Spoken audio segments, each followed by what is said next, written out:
Welcome back as we continue our journey through Google Integrated Workspace. It's time to anchor ourselves at its heart, Gmail. So in this video, I'm going to try to break this down into helping you familiarize yourself with Gmail's settings and get your inbox all set. And then I'm going to help you look at things like labels, the hamburger bar icon to help you get used to this inbox area. And then we're going to try to practice doing inbox zero. Now, the first thing we're going to do is we're going to click on our settings at the top right-hand corner. Now, this settings area that you're looking here is going to help you customize your display density, your theme, even your reading pane. So you can play with that. I'm not going to go into huge detail, but I'm going to go ahead and click on See All Settings so that we can mess with a couple of features here that I think can be helpful for you. The first is the undo send.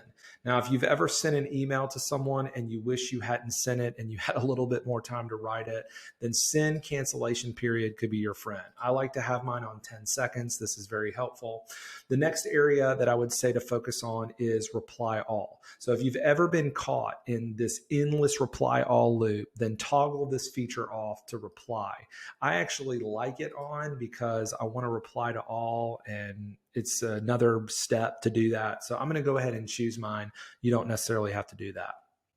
Another area is the send and archive. If you want to declutter, then activate the send and archive button. This will allow you to send your email and simultaneously remove it from your inbox. I like that because I like getting to inbox zero.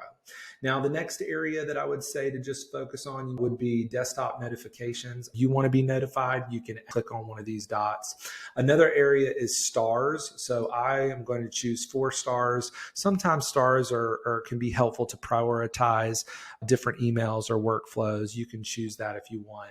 Another area would be your picture.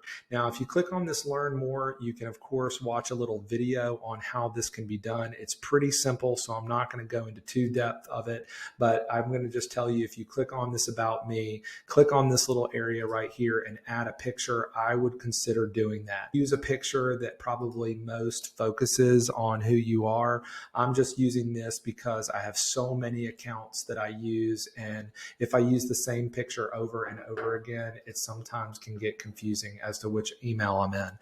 However, I'm going to use that one. What will happen is once I click save here in a minute, it will update and it will begin to update on all of your other platforms. Okay, the next thing I would say is probably set up a signature. I'm going to do one path, hit create, and then I'm just going to put Chris Rivers here.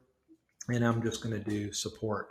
That will, you can create additional ones. If you want to make sure that that always happens, you want to do this for one path, and on reply, you can do one path. So if you want to have different signatures, you can play around with that, and that'll be really helpful. Another area is the vacation responder. When you go out of town, this can be really helpful to click and let people know that you're away.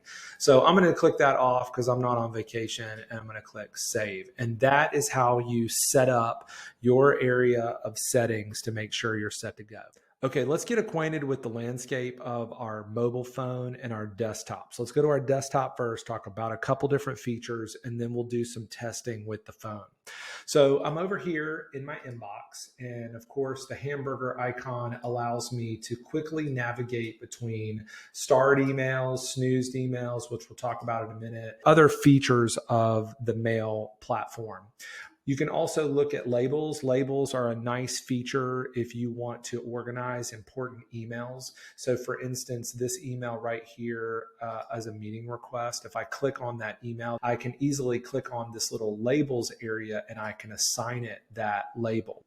This button up here at the top is the archive button. I can archive it out of my inbox and it'll stay in my weekly project updates. And then you can see it does have that label on it. Now, over to the right of these emails, you can see a couple other icons. There's an icon for archiving.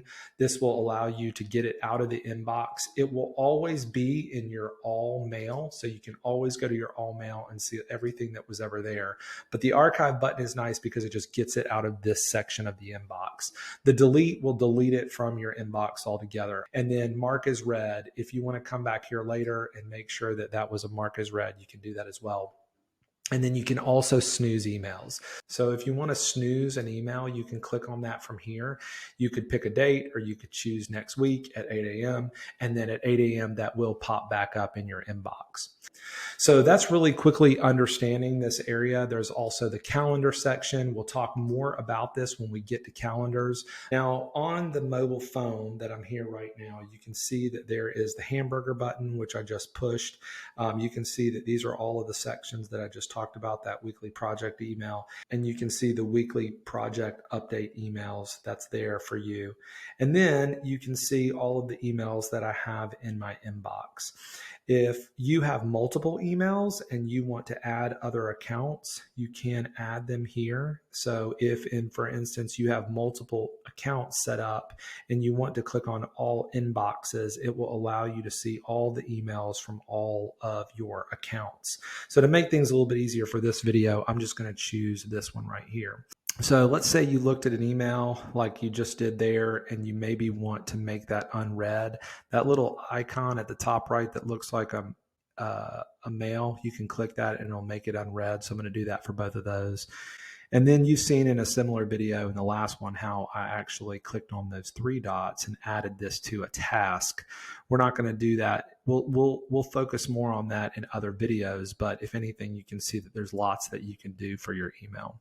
So now let's think about some time management for mail. I like to take blocks of time during the day and focus on email in 10 minutes. And I'm going to go ahead and work my inbox. So I'm going to go to my inbox. I'm going to decide on some things that I'm going to do. So for this one with this account, this is actually a Wells Fargo account that I actually need to work on. And so I'm actually going to go to my calendar because I know on the 7th, I've got some time that I'm going to work on my finances, work on money, and I'm going to go ahead. I like to copy the link to these and add it to the description and then hit save. And then I'm just going to archive this email. And that way, when I click on that later, I can click on the link itself and it'll just take me straight to my email. So that can be really helpful.